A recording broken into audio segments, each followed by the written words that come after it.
Hello students, कैसे हैं आप सब लोग। आई होप आप लोगों ने एनवायरनमेंट चैप्टर को लाइव क्लास के अंदर बहुत अच्छे से समझ लिया। आप लोगों के सारे डाउट्स क्लियर हो गए और हर एक चीज हम लोगों ने डिस्कस की जो एनवायरनमेंट पे बैड इंपैक्ट डालता है। तो आज हम लोग इसके 20 मोस्ट एमसीक्यू भी बना लेते हैं और इस चैप्टर को पूरी तरीके से एंड कर देते हैं। अगली क्लास के अंदर हमारा कंप्लीट सिलेबस इकोनॉमिक्स का भी एंड हो जाएगा। आई होप आप लोग अच्छे से मेहनत कर रहे हो और एक एक क्वेश्चन बनाना मेरे साथ, जो गलत जाए उनको लिख के रखना। और एट द एंड मुझे हर एक बच्चे से कॉमेंट चाहिए कितनी प्रिपरेशन आपकी हो गई है और आउट ऑफ 20 इस चैप्टर में कितने नंबर आपके आए, मुझे बताना। क्योंकि इजी चैप्टर है वो चैप्टर जो आप अंडरस्टैंड कर सकते हो, जो रियल लाइफ में आप इंप्लीमेंट भी कर सकते हो। स्टार्ट करते हैं एनवायरनमेंट का। Question number 1, dash is not the strategy of sustainable development.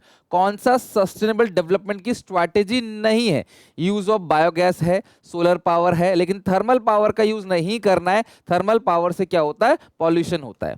Second, in India land suffers from different type of degradation. India में जो लैंड है वो अलग अलग टाइप के डिग्रेडेशन से सफर करता है। बिल्कुल ट्रू है, इंडिया में जो लैंड डिग्रेडेशन है वो बहुत ज्यादा है। In India there are appropriate management practices to avoid lands. देखो, लैंड डिग्रेडेशन की प्रॉब्लम बहुत है, अलग अलग टाइप का लैंड डिग्रेडेशन है, लेकिन इंडिया में प्रॉपर लैंड डिग्रेडेशन की प्रैक्टिस नहीं है अभी। यानी कि ए जो है वो ट्रू है और रीजन जो है वो फॉल्स है। असर्शन ए ट्रू, जो रीजन है वो फॉल्स है, यानी कि सेकंड का सी ऑप्शन करेक्ट है। चलो थर्ड का आंसर तो बहुत सिंपल सा क्वेश्चन है। थर्ड का आंसर बताओ।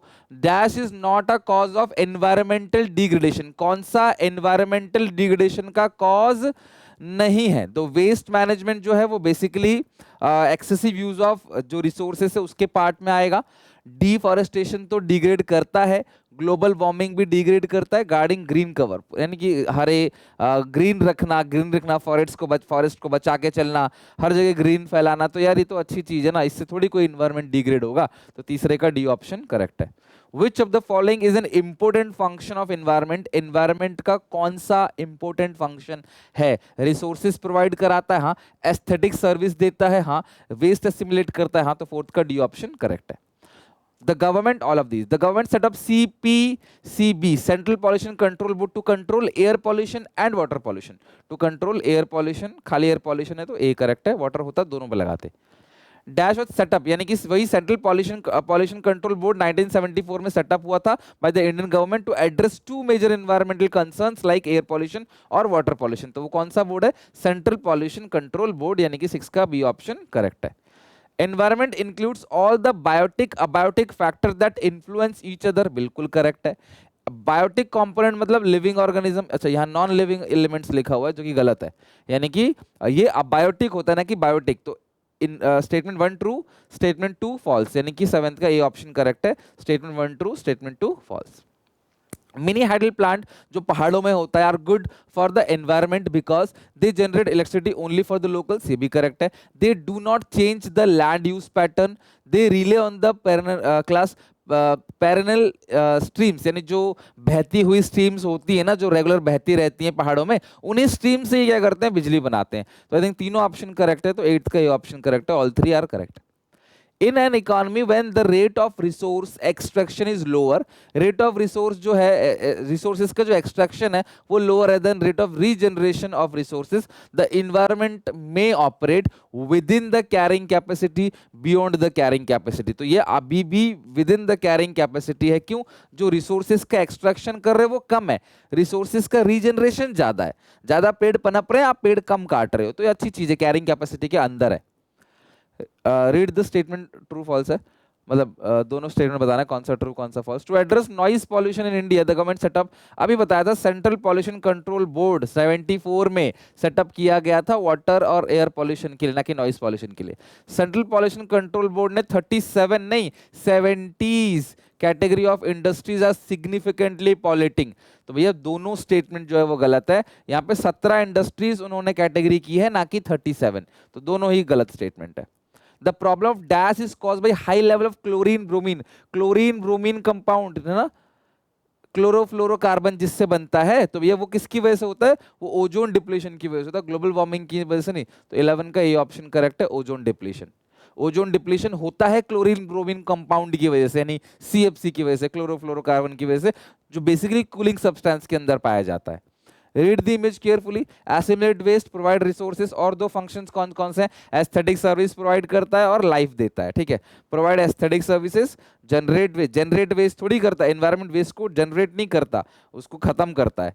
ओनली रिन्यूएबल रिसोर्सेज, ये भी गलत है, सस्टेन लाइफ, ये पहला और दूसरा करेक्ट है, यानी 12th क्वेश्चन का भी ए ऑप्शन करेक्ट है।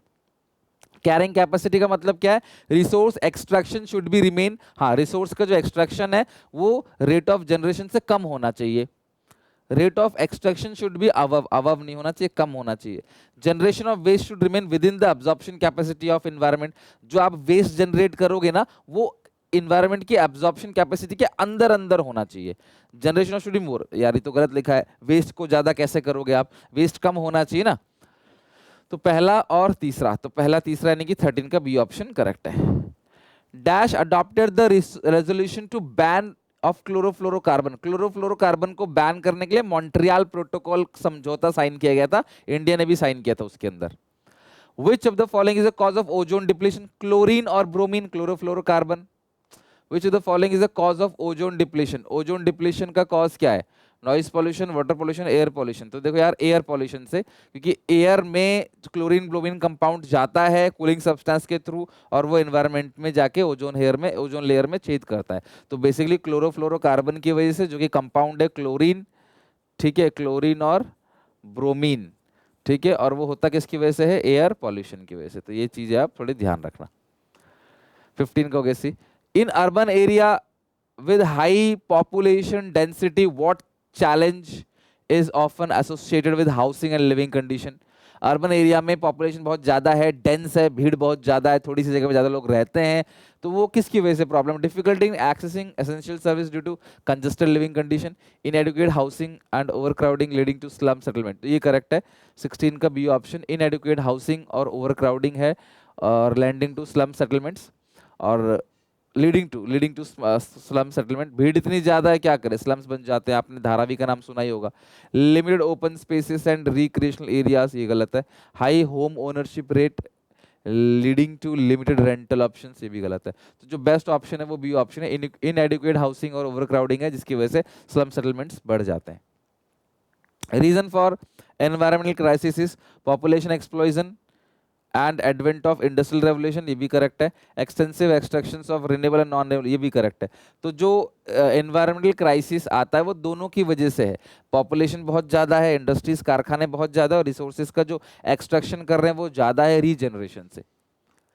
विच one of the following is a major to control air pollution vehicle, गाड़ियों में एयर पॉल्यूशन कैसे करेंगे कंट्रोल, हाँ सीएनजी लगवाएंगे, बिल्कुल करेक्ट है।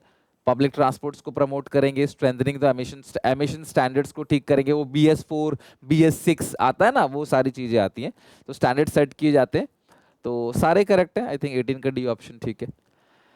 Assertion, the use of chlorofluorocarbon is ban throughout the world, बिल्कुल करेक्ट है, मॉन्ट्रियल प्रोटोकॉल में उसको बैन कर दिया गया था। Chlorofluorocarbon is supposed to be the main reason of ozone depletion, माना जाता है कि यही मेन रीजन है, ये भी करेक्ट है। और ये इसीलिए बैन किया गया क्योंकि ये बहुत बड़ा रीजन है ओजोन डिप्लीशन का। तो both statements are true and reason is the correct explanation of assertion.